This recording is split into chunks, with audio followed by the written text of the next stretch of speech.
ನಿಜಕ್ಕೂ ಈ ತನಿಖೆಯಿಂದ ಯಾರಿಗೆ ಶಿಕ್ಷೆ ಆಗಬೇಕು ನಾನು ಡೇ ಒನ್ನಿಂದ ಹೇಳಿದ್ದೇನೆ. ತಪ್ಪು ಯಾರೇ ಮಾಡಿದ್ರು ಶಿಕ್ಷೆ ಅನುಭವಿಸ್ತಾರೆ.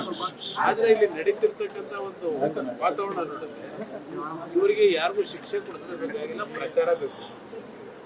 ಅದಕ್ಕೋಸ್ಕರವಾಗಿ ಇದು ನಡೀತಾ ಇರ್ತಕ್ಕಂಥ ಇಷ್ಟು ದಿವಸಗಳಾಯ್ತು, 15 ದಿವಸದಿಂದ ಏನು ಇವರ ಸಾಧನೆ ತನಿಖೆಯಲ್ಲಿ ಯಾವ ಸಾಧನೆ ಮಾಡ್ಕೊಂಡಿದ್ದಾರೆ ಅದೆಲ್ಲ ಮುಂದೆ ಅಲ್ಲಿ ಮಾತಾಡ್ತೀನಿ ಮೇಲೆ ನಿಮ್ಮಿಂದ ಫ್ರೀ. ಅಲ್ಲ, ನೀವು ಒಂದು ಗಂಭೀರ ಆರೋಪ ಮಾಡಿದ್ರಿ. ಬೇರೆ ಕೃಷ್ಣ ಬೈರೇಗೌಡರು ಒಬ್ರು ಎಂಟ್ರಾಗವ್ರೆ. ಕೃಷ್ಣ ಬೈರೇಗೌಡರು ಅಲ್ಲಿಂದ ರಾಮಲಿಂಗ ರೆಡ್ಡಿ ಅವರು, ಸುಧಾಕರ್ ಅವರು ಎಲ್ಲ ಒಕ್ಕಲಿಗ ಸಮಾಜದ ಮಂತ್ರಿಗಳು ಸೇರಿದ್ದಾರಲ್ವೇ. ಹಿಂದೇನು ಇದೇ ರೀತಿ ನಾನು ಈ ಭ್ರಷ್ಟಾಚಾರದ ವಿರುದ್ಧ ಹೋರಾಟ ಮಾಡಕ್ ಹೋದಾಗ ಆಗ ನಮ್ಮ ಈಗಿನ ಸರಿ ಇದ್ರು ಬಿಜೆಪಿ ಸರ್ಕಾರ ಇತ್ತಲ್ಲ, ಆಗಲೂ ಬರೀ ವಕೀಲರನ್ನೇ ಬಿಟ್ಟು ಮೇಲೆ ಅಟ್ಯಾಕ್ ಮಾಡೋದು.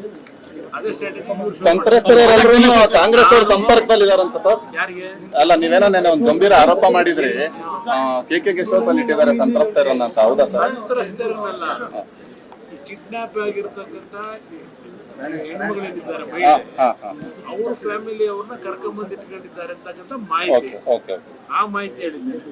ಈಗ ಕಿಡ್ನಾಪ್ ಆದಂತ ಮಹಿಳೆನ ಈಗ ಕರ್ಕೊಂಡ್ಬಂದು ಎಷ್ಟು ದಿನ ಆಯ್ತು? ಇಲ್ಲ 164 ಹೇಳಿಕೆ ತಗೊಂಡವ್ರ, ಇಲ್ಲ ಜಡ್ಜ್ ಮುಂದೆ ಕರ್ಕೊಂಡೋಗಿ ಇಟ್ಟಿದ್ದಾರೆ. ಯಾಕಿನ್ನೂ 5 ದಿವಸದಿಂದ ಆ ಕಿಡ್ನಾಪ್ ಆಗಿರೋ ಮಹಿಳೆನ ಇನ್ನೂ ಕೋರ್ಟ್ ಮುಂದೆ ಪ್ರೊಡ್ಯೂಸ್ ಮಾಡಿಲ್ಲ? ಅವ್ರನ್ನ ಮಾಜರಿ ಎಲ್ಲಿ ಮಾಡ್ಕೊಂಡು ಕರ್ಕೊಂಬಂದ್ರು? ತೋಟದ ಮನೆಯಿಂದ ಕರ್ಕೊಂಬಂದ್ರ? ನೀವೆಲ್ಲ ತೋಟದ ಮನೆ ಅಂತ ಬರ್ಕೊಂಡ್ಬಿಟ್ಟಿದ್ರಿ, ನೀವೆಲ್ಲ ಎಲ್ಲ ದೊಡ್ಡದಾಗಿ ಬರೆದಿದ್ದೀರಿ ಮಾಧ್ಯಮಗಳಲ್ಲಿ. ಬಟ್ ಆ ಹೆಣ್ಣು ಮಗಳನ್ನ ಮಹಿಳೆನ ತೋಟದ ಮನೆ ಇದು ಫೈಂಡ್ ಔಟ್ ಮಾಡಿ ಕರ್ಕೊಂಬಂದಿದ್ದಾರೋ, ಎಲ್ಲಿಂದ ಕರ್ಕೊಂಬಂದ್ರು? ಇಲ್ಲಿವರೆಗೆ ಇದು ಕೊಟ್ರ? SITಯ ಮೂಲದಿಂದ ಸೋರಿಕೆ, SITಯ ಮೂಲ ಸೋರಿಕೆ ಇದೆಯಲ್ಲ, ಇದನ್ನ ಯಾಕೆ ಇನ್ನೂ ಸೋರಿಕೆ ಮಾಡಲಿಲ್ಲ SIT ಅವರು? ಈ ಹೆಣ್ಮಗಳನ್ನ ಕರ್ಕೊಂಬಂದಾಗಲೇ 5 ದಿವಸ ಆಗಿದೆ. ಇಲ್ಲ ರೇವಣ್ಣವ್ರು ಕಿಡ್ನಾಪ್ ಮಾಡಿದ್ದಾರೋ ಮಾಡಿಲ್ವೋ ಈ ಕ್ಷಣದವರು ಹೇಳ್ಬೇಕಲ್ಲ. ಅವ್ರ ಮೇಲೆ ಇರ್ತಕ್ಕಂಥ ಅಪಂದ ಏನೀಗ? ಅದೇ ತಾನೇ ಈಗ ಕಿಡ್ನಾಪ್. 5 ದಿವಸ ಆಯ್ತಲ್ಲ ಹೆಣ್ಮಗಳು ಕರ್ಕೊಂಬಂದು, ಇನ್ನೂ ಯಾತಿನ ಸತ್ಯ ಹೊರಗೆ ತಂದು ಕೋರ್ಟ್ ಮುಂದೆ ಇಡ್ತಾ ಇಲ್ಲ. ಸೋಮವಾರದವರೆಗೂ ನಮಗೆ ಇನ್ನೂ ಅಬ್ಜೆಕ್ಷನ್ ಹಾಕಕ್ಕೆ ಟೈಮ್ ಬೇಕಂತಲ್ಲ. ಅಂದ್ರೆ ಇದ್ರ ಅರ್ಥ ರೇವಣ್ಣ ಅವ್ರನ್ನ ಇನ್ನೂ 3 ದಿವಸ ಜೈಲಲ್ಲಿ ಇಡಬೇಕು, ಹಠ ಸಾಧನೆ ಆಗ್ಬೇಕಲ್ಲ ಅವ್ರಿಗೆ ಉದ್ದೇಶ. ಇದು ನಡೀತೀವಿ, ಇದಷ್ಟೇ ಇವ್ರಿಗೆ ಬೇಕಾಗಿರೋದು. ಸತ್ಯಾಂಶಗಳು ಹೊರಗೆ ಬರೋದಾಗಲಿ, ಯಾರಿಗೆ ಇದರಲ್ಲಿ ಇರ್ತಕ್ಕಂಥ ವ್ಯಕ್ತಿಗೆ ಶಿಕ್ಷೆ ಆಗಬೇಕು ಇವ್ರಿಗೆ ಬೇಕಿಲ್ಲ. ಬಹುಶಃ ಜೂನ್ 4ನೇ ತಾರೀಕು ಆದ್ಮೇಲೆ ಈ ಸಬ್ಜೆಕ್ಟ್ ಸತ್ಯ ಹೋಗುತ್ತೆ ಅನ್ನೋ ಗೊತ್ತಿಲ್ಲ. ಬಹಳ ಇಶ್ಯೂ ಇದೆ ಅಲ್ಲಿ.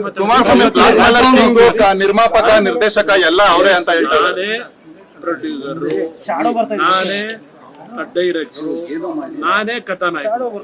ಯಾಕೆಂದ್ರೆ ಬಹುಶಃ ಯಾವ್ದು ಮಲಯಾಳಿ ಪಿಕ್ಚರ್ ಬಂತಲ್ಲ ರವಿಚಂದ್ರನ್ ಮಾಡಿರೋದು ಕನ್ನಡದಲ್ಲಿ,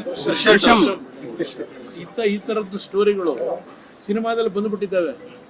ಇಂಥ ಸ್ಟೋರಿಗಳಿಗೆ ಕಥಾನಾಯಕನು ಬೇಕಲ್ಲ. ಒಬ್ಬ ಕಥಾನಾಯಕನ್ ನನ್ನನ್ನು ಮಾಡ್ಕೊಂಡವ್ರಲ್ವಾ ಶಿವಕುಮಾರ್ ಅವರು. ಸಂತೋಷ, ಕಥಾನಾಯಕನಾಗಿ ಅಕ್ಸೆಪ್ಟ್ ಮಾಡ್ಕೊಂಡ್ರೆ ಇರ್ಲಿ. 3 ಗಂಟೆ ಹೋಗ್ತೀವಿ.